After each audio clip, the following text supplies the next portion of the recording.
The extra ordinary adventure एक ऐसी लड़की की कहानी जो अपनी बहन को बचाने के लिए मिस्र के एक फेमस मम्मी को जिंदा करती है। ये मम्मी एक डॉक्टर होती है और वही उसकी बहन को ठीक कर सकती थी।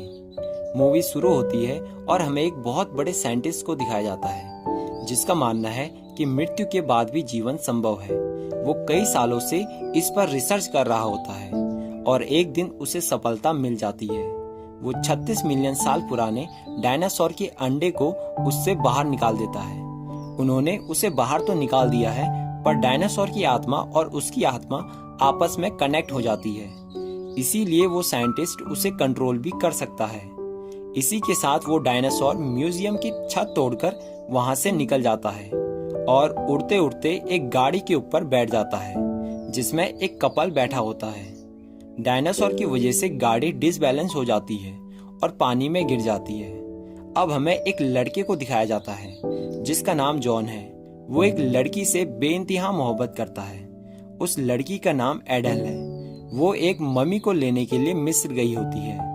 एडल एक बिंदास लड़की है। वो बस अपनी दिल की सुनती है। एडल के पास एक अधूरा मैप होता है जिसकी मदद से वो मम्मी तक पहुंच सकती थी। मैप के अन्य दो हिस्से दो लोगों के पास होते हैं जो चोर होते हैं। उनका मकसद मिस्र से खजाना चोरी करना था।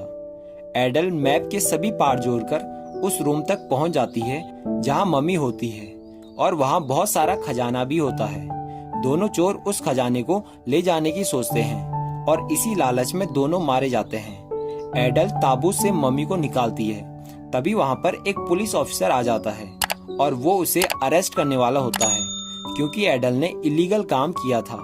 एडल उससे बोलती है कि ये मम्मी एक डॉक्टर है जो मेरी बहन का इलाज कर सकती है। पुलिस ऑफिसर इस पर हंसता है और उससे कहता है कि ये मम्मी मरी हुई है, ये तुम्हारी बहन का इलाज कैसे करेगी। एडल उसे उस साइंटिस्ट के बारे में बताती है जो मरे हुए लोगों को जिंदा कर सकता था। उस ऑफिसर को उसकी बातें बहुत ही बकवास लगती है और वो उसे अरेस्ट कर देता है, पर एडल उसे मारकर वहां से भाग जाती है और पानी के रास्ते से वहां से निकल जाती है।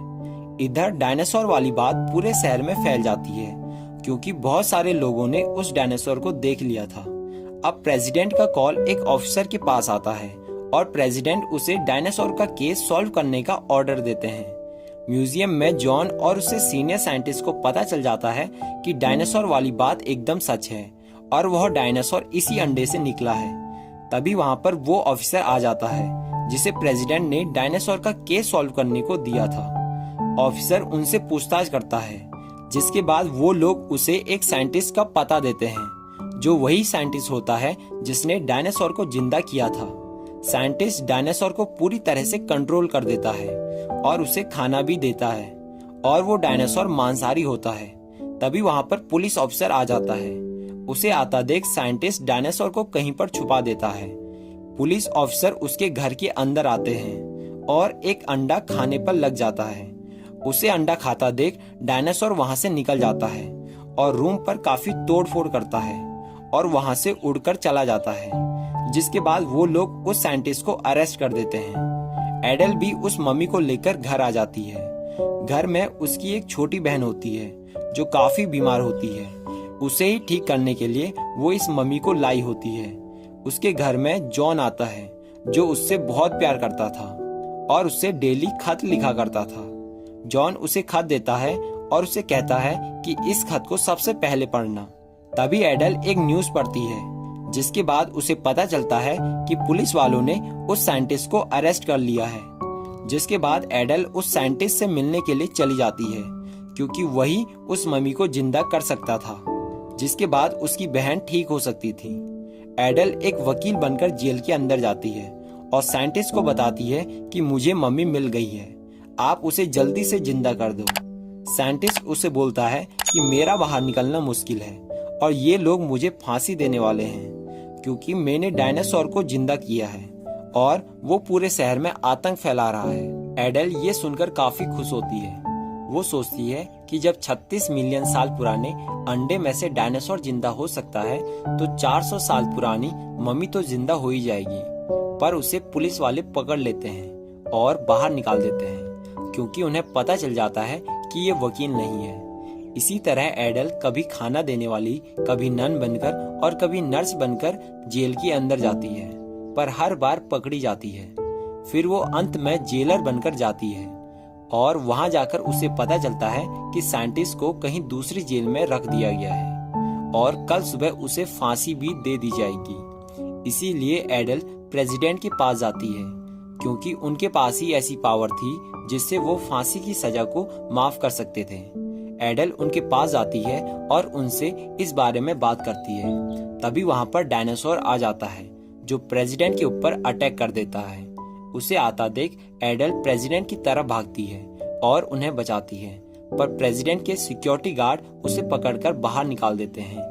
उन सभी को ऐसा लगता है कि एडल ने प्रेसिडेंट के ऊपर हमला किया है। जॉन डायनासोर के लिए खाने के लिए मांस एक जगह पर रखता है, जिससे वो डायनासोर अब लोगों को तंग नहीं करता और एक जगह पर ही रहता है।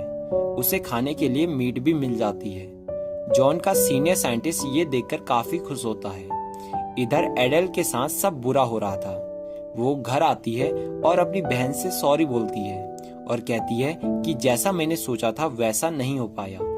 इसके बाद वो माइंड फ्रेश करने के लिए नहाती है और जॉन का खत पढ़ती है, जिसमें उसने उस डायनासोर के बारे में लिखा था कि मैंने उसे कंट्रोल कर दिया है। ये पढ़कर एडल तुरंत जॉन के घर जाती है, जिसके बाद जॉन उसे डायनासोर के पास लेकर जाता है।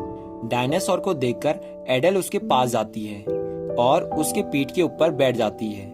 अंत में बहुत कोशिशों के बाद वो उसे कंट्रोल कर देती है, जिसके बाद एडल डायनासोर के ऊपर बैठकर उस जेल की तरफ निकल जाती है जहां साइंटिस्ट को फांसी होने वाली थी। वहां जाकर डायनासोर अपने पंजों से साइंटिस्ट को उठा लेता है और एक दूसरी जगह पर लेकर आ जाता है।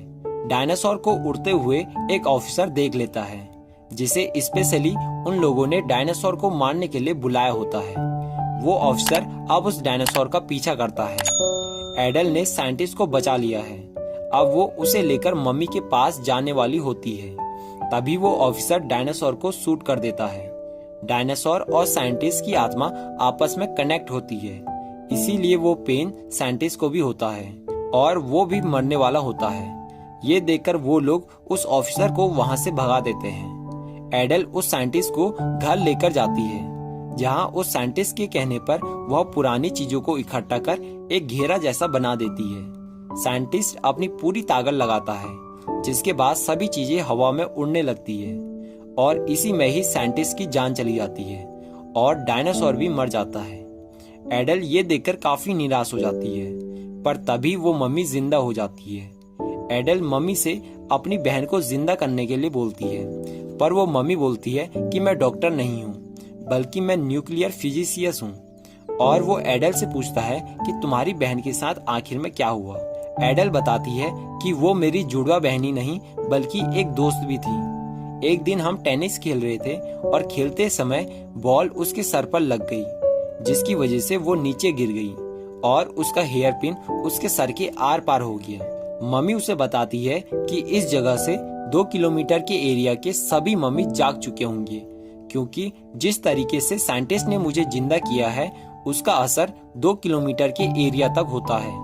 ये सुनकर एडल एक म्यूजियम की तरफ चली जाती है, जहाँ बहुत सारी मम्मी रखी हुई थी और वो म्यूजियम 2 किलोमीटर के अंदर ही आता था। वहाँ जाकर एडल सभी से पूछती है कि क्या वो एक डॉक्टर है, पर कोई भी मम्मी वहाँ डॉक्टर नहीं होती है। फिर वो उनके राजा फेरो को भी उसके ताबूत से उठा देते हैं। अब वो मम्मी अपने राजा से बोलती है कि इस लड़की की बहन का इलाज करने के लिए प्लीज अपने निजी डॉक्टर को अनुमति दे।